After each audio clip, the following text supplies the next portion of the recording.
What's going on, guys? Andrew with Two Brothers Plumbing. Robert, of course, Hey. the official plumber. I'm just a wannabe plumber apprentice. But what I wanted to do is I wanted to do a video talking about, as a service plumber, what I bring with me on a daily basis. Kind of get Robert's thoughts on what would be useful, etc. I figured this video isn't really planned, so you kind of see like what I really bring with me on an impromptu basis, what my tools look like, all unorganized, etc. So this is the back of my truck. It's a big mess. I don't take my truck to work usually, but this is my bucket. Okay, so first off, this is what is this called, Rob? This sleeve thing? Bucket organizer. Bucket organizer. This thing is a huge lifesaver. The journeyman I work with, he told me that he wants to get one, and he doesn't know why he hasn't had one for all these years. So FYI, if you're trying to get into it, this is definitely going to be a time saver, a good organizer. I like I said in my previous video, I transitioned from new construction to service. Okay, so I'm just gonna show you what I have in here, and you guys can kind of give me your feedback, let me know. First off, I have my hammer. Okay, I realize I use this a lot more in new construction. I don't use it as much in service, but I feel like I do need it a lot. Okay, and this is just a cheap Harbor Freight hammer, nothing special. What I realized though is when I got into plumbing that I use this a lot for digging. What do you think, Rob? Do you use this for digging at all? I have a hammer on my truck, and I use it more than I thought I would, for sure. But definitely. I use a ball peen. In tight spots, I feel like it does a really good job digging. You know, like underneath pipes, around pipes, like, yeah. You know. For sure, we have a running joke with the carpenters that we have ball peen hammers for plumbers and claw hammers for carpenters. Interesting. It just works out that way. Okay, and then in that same pouch, I have my favorite pry bar, which actually I have chipped right here. I've been thinking about getting a new one. But anyway, so this is, I forgot what brand of pry bar it is, but this is a super useful tool. I feel like I use it almost every day. You know, pulling nails out, separating plywood. I use it a ton in new construction. I still use it in service plumbing to move things around, to pry things around. I use it a lot. It's a lifesaver and a time saver. What do you think about this, Rob? I definitely use a pry bar when trying to push fittings together, ABS fittings in tight places where you don't have leverage. You could use a pry bar and pull them. Yeah, you're right, huh? I didn't even think about that. I mean, it works for everything, even non-plumbing related. I really love this pry bar, and it's been through a lot. I'm surprised it's still in one piece, to be honest with you. Okay, I also have an adjustable crescent wrench. I don't know what size this is. It looks like it's like what, 14 inches, 12 inches? Looks like a 10 or 12. 10 or 12. But what I did was I got this grip tape because one of the other guys I work with, he had like a covering or a tape on his, and I realized when I was using it, especially in the cold up here in the mountains, you just get a much better grip. You know, when you're holding it, you know, especially if you're not wearing gloves. I loved having the grip. I feel the grip. You tell me what you think. Definitely rubberized, which is way better than your electrical tape, which tends to fail pretty quick. Mm-hmm. So I do like that. Yeah. We use these every single day. So I typically have a larger one, a 14 to an 18 inch, which, you know, they're bigger. We Massive. use them on our ball valves. So working at the school Well, district, what size ball valves are you guys using? 2 inch, 3 inch, 4 inch ball valves. 2 inch, 3 inch. Okay, so I'm used to like 1/2 inch, 3/4, and 1 inch ball valves. Right, so this would probably work better for those. Yeah. But for your bigger ones, at the school, we pull the handles off of them so that the kids don't shut off the gas to the buildings. Mm-hmm. So we got a crescent. What's really nice with this is it doesn't rip your soft brass handles off. So you just put that in the slot and it turns ready to go. Yeah, and also, a lot of times not marking. So like if you're doing something where aesthetics is important, it won't mark up where a channel lock will. It has the teeth marks in it. Yeah, that's definitely. These work great for that. Yeah, and a lot of times I'll just use this for turning the gas on and off at a gas meter, somebody's house. But yeah, you're definitely going to need an adjustable crescent wrench, so put that on your list. I also have a pair of channel locks. I don't know what size this is, but I mean, it's like, I guess on the larger side, they do have one that's a little bit bigger, or actually a lot of bit bigger than this one. And a lot of guys use it like for that massive toilet nut. You don't even know what that nut is called? What is that nut called? Tank bowl nut? Tank to bolt nut? Yeah, it's Bowl. Tank to bowl. Tank to bowl nut. It's that massive nut on the back of the toilet. That's the only reason why I could think you would need a bigger one, to be honest with you. I haven't needed it so far, but eventually I know I'm going to need it, so I'm going to get one bigger than this one. But yeah, I mean, this has lasted me. These two crescent wrenches have been good for me for like the last 6 months. So, you know, I'm not in a rush to get that massive one, but I know I'm going to need it anyway. So, all right. So I got that one. I also got one that's a little bit smaller to back it up. You know, sometimes when you're taking stuff apart, you need to back stuff up. You know, you got to have your channel locks. These are definitely a core tool for any plumber, I think, huh? Yep. And a lot of plumbers are using not channel locks. What's that other brand? It's called Starts with a K. Does it? I don't know. Slip job. I don't know. When I find out, I'll post it. I'll post it so that way you guys can see it. I know you're checking. Okay, and then I got my impact. So this doesn't have the battery because I took it out because it's the weekend right now and I want to charge for the week. But I use my impact all the time to strap piping. You know, out here we got to make sure it's strapped, you know, every 3 to 4 feet. You want to make sure everything's hung up, all the ABS pipe underneath houses, etc. You know, you're taking apart plywood. You're putting an extension at the end of your impact so that you can reach in hard to reach places. It definitely comes in handy. I use this all the time to tighten fern cones, random stuff like that. So you're gonna need an impact. Safety glasses. What do you think, Rob? I think you do a new set. Yeah? Yeah, But they're pretty you're scratched. one of the ones that I know that does not even start a job without putting those on. Yeah, I always gotta have my safety glasses on. You know why? It's because every time I don't wear them, I need them. Get that random metal burr in your eye. Yeah, and Robert is telling me from experience, he actually did get a metal burr in his eye. So, and the funny thing is, I still have to tell him to wear safety glasses. Okay, so so when I was doing a lot more big remodels and construction work, I had a pipe wrench that was a little bit bigger than this. I forget. 14 inch. That's no, this is a 14. This is a 14. All right. This is 14 right there. All right, never mind. I forgot. The other one I got, it's in that bag. I'll show you guys in a little bit. That'd be an 18 then. Yeah, it's probably an 18. All right. That's the one I was using for the most part. I was using an 18 with big pair of channel locks, and I felt like for the most part that could take apart galvanized. It could take apart black iron, stuff like that.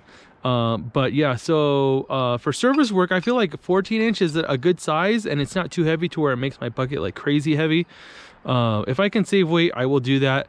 I started out by getting the steel pipe wrenches, and then I ended up spending the money on a rigid aluminum, which made a huge difference in weight. If you're using them on a daily basis, I think you got to go aluminum. Yep. So yeah, go. For me, for industrial work, we have them all the way up to 36, but I've also seen them up to 6 feet. So 6 feet. I've seen some pretty big ones. You know what's funny though is I've seen twice now aluminum wrenches that were broken because people put a cheater bar on them. Yep. So I don't think the aluminum, I'm guessing they're not as strong, you know, when you put a cheater bar on them. Also depends on your company. I know the gas company out here does not allow any of their service guys to put cheaters on any of their wrenches. So they have to buy the wrench for the size work that they're working. You know, Milwaukee, I know they make a regular pipe wrench. It looks just like this, except the back end comes out, so it gives you more leverage, turns into a cheater bar. It's called the cheater pipe wrench. The cheater pipe wrench by Milwaukee. And it uses a standard 3/4 pipe. And as you can tell, we're kind of Milwaukee fans. You're gonna start seeing Milwaukee everywhere. Got the Milwaukee pack outs, the bags, the tools, etc. So going in on the inside here, I got my Tiny Tim. This is called, I think it is the original Tiny Tim is what it's called. I use it a lot of times for cutting insulation, cutting toilet bolts, getting into tight spots. Anywhere my Sawzall doesn't fit, I end up using my Tiny Tim. I can't think of where, do you use this like in the commercial, bigger pipe stuff? That is a emergency backup tool. I have one but I've only had to use it maybe once or twice. Yeah. There was nothing else that fit where I needed to cut, and that was the one tool you needed. Yeah, a lot of times guys will use these to cut toilet bolts, and I think we should make a video on that, just like what people use to cut their toilet bolts, because I feel like this is kind of old school to cut toilet bolts with. I still do it with this, but I'm thinking of changing stuff up. Okay, so that's the Tiny Tim, and then I got the Milwaukee Shockwave Impact set. I got the Milwaukee set because I have Milwaukee, but I think I'll do a review on this later. Can't say I'm a huge fan of this set because it's so freaking hard to get all the bits out. What do you think, Rob? I tend to get the DeWalt ones. They seem to They be do. It's easy to get the fittings out, but I'm colorblind when it comes to bits. I can buy whatever's on sale that day when I'm at the store. Yeah. So you got to have your bit set, and you're going to use this one a lot. 5/16 bit. You can use that a lot for tightening up all of your Fernco's. And then while we're at it, the 11-in-1 Milwaukee screwdriver. I like this because it has a ton of stuff on it. You got your flathead, you got your Phillips, you got different sizes. And then it also has the nut for the 5/16. And then I forgot which one, the garbage disposal. They all have different nuts, and they feel like they all work with this 11-in-1. Yep. I just don't even remember what sizes they are. So you got to get yourself a nice screwdriver. The downside about this screwdriver, I think, is that when you're trying to pry on stuff, it's not the best. You know, you got to have like a solid screwdriver when you're prying. Yeah, Milwaukee makes a nice demo hammer. Yeah, it's a demo screwdrivers. Yeah, I have that in my auxiliary bag. Yeah, it's a demo flathead. Yeah. What else we got in here? So this is not supposed to be in here. Deck screws, and we got some P-tape. That's not supposed to be in here either. I should have left that in the van. Okay. Sure, always good to have an extra roll. Yeah. This is my Daredevil paddle bit set.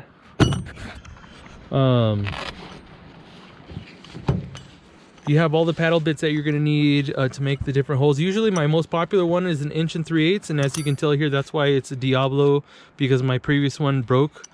But you got everything from, you know, 3/8 to 1.5 inches. But 1 3/8 is usually what you're going to need to cut holes on the exterior for hose bibs and stuff like that. Running 3/4 line through studs for PEX and copper. So that's pretty much my most used one. I would say technically I don't even need this whole thing in here. I really just need this one. For service, I would really just carry this one. The rest of this should be in my auxiliary bag. What do you think? We use the whole hog bits, so that's just what I have. But these work great too, especially if you're trying to be in and out quicker. I'm usually carrying a whole service truck with me. Yeah. So the whole hog, I feel like that's like a whole nother video. The whole hog bits, super handy. Extensions and what to do, what not to use them on. Okay. Also in here, you can see I got a bunch of random tags and stuff. I try to take the tags off of everything I'm using. And then I use the Maxi Flex gloves. You got to have a pair of gloves on you, otherwise you're gonna cut your hand like this. Cut my hand, like literally when I don't use my gloves is exactly when I start cutting myself. Oh, for sure. So I was using the multi-tool and it slipped and got my hand. So you got to have a pair of gloves. I like the Maxi Flex gloves. They're my favorite gloves because they give me the dexterity I need. I mean, nothing is really going to be like bare hands, you know, but I feel like I get more grip when I have gloves, you know, and then I don't cut myself and get splinters and stuff. What do you think? I definitely wear gloves when it comes to sewer equipment, but I'm a no glove kind of person. So, no glasses, no gloves. No glasses, no gloves, and I tend to pay for it with lots of cuts and bruises. Yep. But I do need them when working with raw sewage. So definitely. Yeah, gloves. You got to have gloves, especially when you're dealing with poops. Okay, so I really like this small crescent wrench I got. It's a wide mouth, small handle crescent wrench. One of my favorites. Yeah, because this is going to get you in tight spots under sinks, behind toilets, you know, beside walls and between studs. I really like this small crescent wrench. You got to get yourself a small one. I used to have a really small one and then I lost it, so I bought this one. And see how thin it is? Yeah. Super convenient, you know? So yeah, small crescent wrench. Basin Wrench. Oh yeah, Basin Wrench. Okay, so Don't buy anyone but the rigid Basin Wrench. okay, so Robert says You don't buy will- anything but rigid We've Basin tried Wrench. the ball. I have personally tried the ball, and it's rigid or nothing. Okay, and Now, rigid that is, goes for Milwaukee too. Their Milwaukee one, not good. but you know the funny thing is this one isn't even rigid. This one is a it's like a random brand, Advantage, I think is what it says. Yeah, Advantage. But I mean, to be honest with you, Well, use the one you got on your truck. Right? Yeah. You gotta use the one you got. I haven't had any issues with this one. But you're gonna okay. So first off, let me tell you what this tool is for. You're gonna need this when you're working under sinks. Because a lot of times you're working in areas that are hard to reach. You cannot turn the bolt, and this is the only thing that you can use. You can tighten and you can loosen nuts and bolts that are in hard to reach places. And this one is adjustable. As you can see here, it extends. Yeah, give us a little demo. I just greased it, so it used to get stuck. I sprayed it with some WD-40. But yeah, it's a Basin Wrench. That's definitely going to be a core tool for any plumber. Just to getting in, because we're always like underneath countertops and like in really tight spots, hard to reach places. So you're gonna need a Basin Wrench. Robert says to only use rigid, but I don't know that one. This is like a random brand. It seems to work pretty good to me. So I don't know. You'll find out one day. Yeah. You'll know what I mean. He's obviously been doing it a lot longer than I have. So as soon as you figure it out, yeah. Yeah. Okay, so I never use this for under a sink. What I use this for is for dealing with gate valves. Gate valves are made, the handles are made out of cast iron, they break off, and then usually they're buried in the ground. So my Basin Wrench, it has a 4-foot extension on it with a T-handle. So he has more of a commercial one. And usually when you're dealing with a gate valve with a broken handle on the top, you just have a little post. What's perfect with this is it fits any size post. You grab on there, and while it's down in the ground, you can shut it off. You flip it over, you can turn it back on. Whereas you wouldn't be able to do that with any other tool. So you notice Robert and I use the same tool for different purposes. It's definitely a useful tool for any plumber. Yeah, you're gonna need to get yourself a Basin Wrench if you don't already have one. Rigid, Basin Wrench. Rigid, he says. Yeah, I mean, if I could, yeah. If you're gonna decide, yeah, might as well go rigid. They're the best. I mean, if you haven't heard of rigid and you're getting into plumbing, you're trying to get your apprentice bag together, you're gonna really get familiar with them and understand that they're one of the biggest names in plumbing. So I don't even know what this tool is called. What is this called? Those are snippers or close quarters cutters. Okay, so what I use these for? Flush cutters. Okay, so what I've been using these for is cutting the toilet flappers. The new Profil toilet flappers, you need to get like clean cuts on them, and also the chain. The chain that's on the toilet tank. Yep. So that's what I use these for. I haven't used them for too much else. I mean, they do a good job of pulling nails and stuff like that when you can't get anything else. I also use it to get those crimped PEX rings off. So this isn't something I use too crazy often. Usually when I'm changing toilet flappers is when or fill valves is when I'll use this one. Should actually be in my auxiliary bag. So, but I do use them. So whatever they're called officially, hopefully you can find them. As you can see, the inside is empty, kind of messy. All right, so on the outside, Milwaukee PEX cutters. These are a lifesaver. I use them for also cutting the 7/8 hose for dishwashers. For cutting PEX, and I think pretty much any tubing that's semi-soft, not PVC. They do a really good job. They're just Milwaukee standard. I think they're called PEX cutters, I'm not sure, but I use them a lot. Yeah, if you're looking for one that does PVC, look up the Victor pipe cutters, PVC pipe cutters. They're great. Yeah, I don't deal with PVC too often, so that's why I don't have them on me. Okay, you're gonna need, especially as a service plumber, you're gonna need yourself a small pair of channel locks. I use this every single day. Sometimes I just keep these in my back pocket because they're that handy, they're that convenient. I mean, for all the random small bolts, yeah, super small, super handy. I really love them. I feel like that's the perfect size. They do sell smaller ones, but to be universally useful, that's the perfect size for your small. All right, got that. And then I also have my pipe reamer. Okay, so this is a every day. nice pipe reamer. I use it for obviously reaming pipes, but if you're going to be using like shark bites on as a temporary fix, we're going to get into that, shark bites. You got to ream the outside of the pipe as well. So this isn't going to work alone. You got to have a different reamer, which I have in my auxiliary bag. But yeah, you're going to need a pipe reamer. I also have, okay, this is a chalk line. Oop. This is a chalk line. I don't use it as much as I used to. I use it a lot more in new construction, you know, because we're dealing a lot more with plywood and stuff, making straight lines and stuff like that. I use it I think I used it last week because the previous water heater had rotted out and we were putting new drywall in. But yeah, chalk line. This should technically be in my auxiliary bag. You're gonna have a use for it. It definitely comes in handy when you need it. What do you think, Rob? We use it when we're doing concrete cutting, so you can get a nice straight line. Oh yeah, I didn't even think about that. We chalk line it, and then we take some lacquer and shoot it on there, and then we can come back with the concrete saw. Yeah, concrete saw. You're gonna use that a lot in the restroom, jackhammering it up. I got my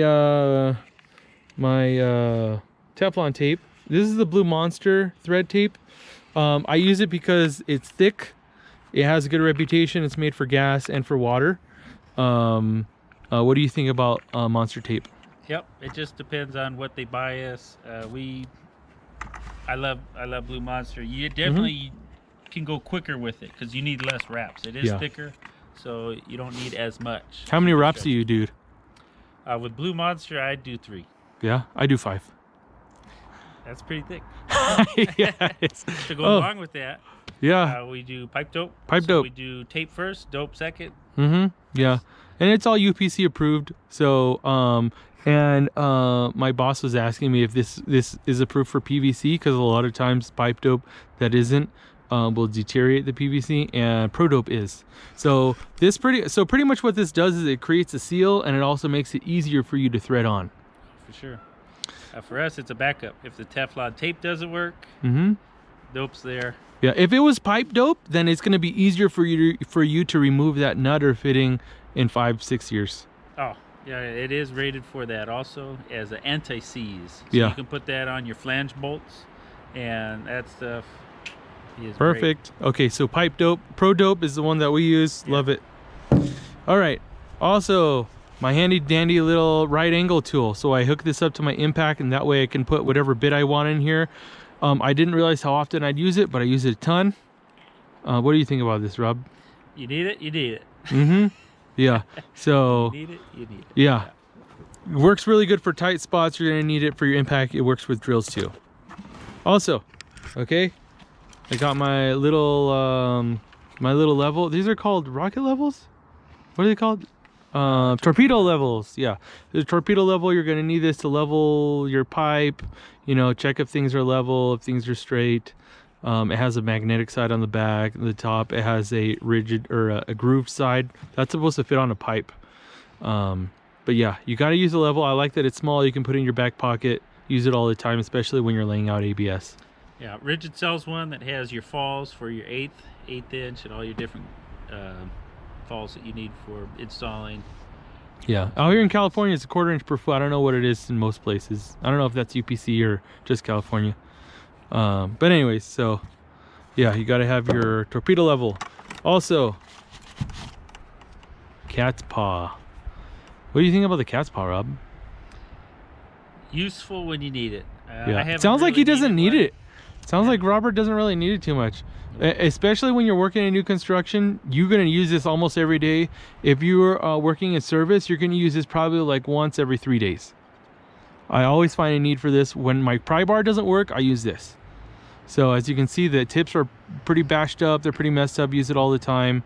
Cat's paw, look it up. Make sure you get a good one. This is the Stanley one. I like this one. All right. Now I have all of my blades for my Sawzall, my Milwaukee Sawzall. Blades for metal. Blades for wood. And old blades, new blades, cast demo. Iron.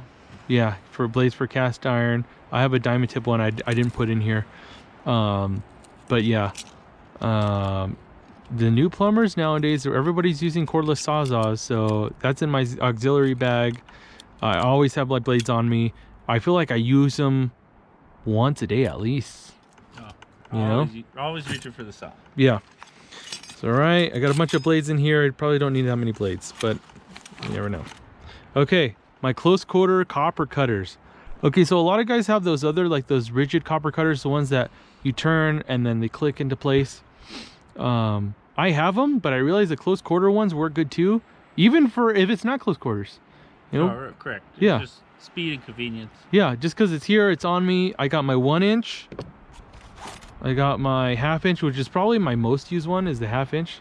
Trying to get into like super tight corners right against the wall, stuff like that, against studs. And then my 3/4.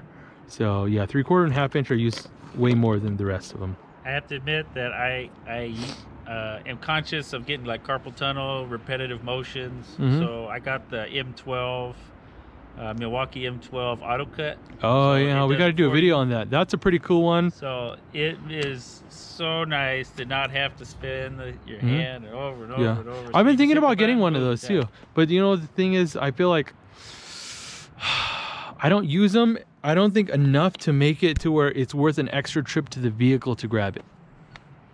You know? I don't know. Anyways, that's a different video. Pretty much. Okay, so I think this is pretty much it. You see anything else in here? Oh yeah. Earplugs for sure. Earplugs. I think I actually. Oh yeah, I do have them. That's the one safety equipment I always have. Yeah. Yeah, earplugs. So I'm probably one of the only ones that use earplugs. Well, I mean, you're going to be the only one with hearing at 50. You know, a lot of guys I talk to are hard of hearing now. So you're going to want to have earplugs, especially when you're using a jackhammer, using a saw. Especially inside a building or a bathroom. Yeah. You got to protect your ears, especially if you're going to be doing this long term. Oh, another thing I know that's kind of hidden in here, I keep on me, is my countersink drill bit. So I use these a lot as a general drill bit, but the countersink makes it so it doesn't crack the wood when you try to drill into it. I used it the other day when we were doing a hose bib, exterior hose bib. What do you think about these, Rob? Love them. Yeah. I didn't realize how much I would use one of those until I got one. Yeah.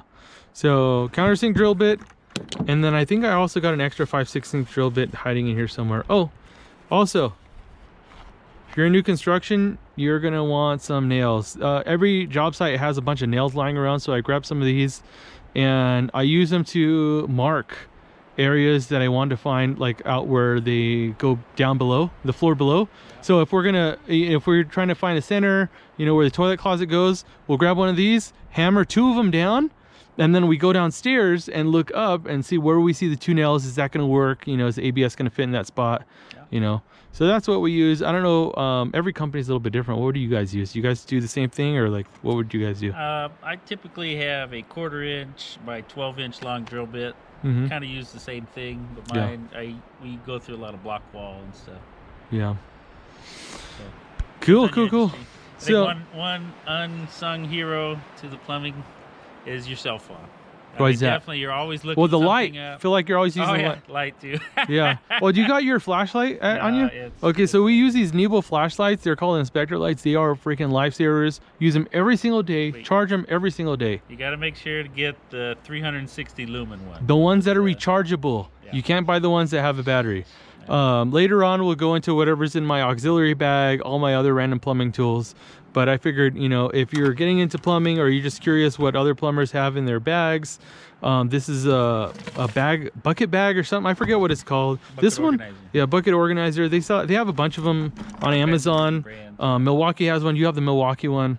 I think this one was from Lowe's, huh? Yeah.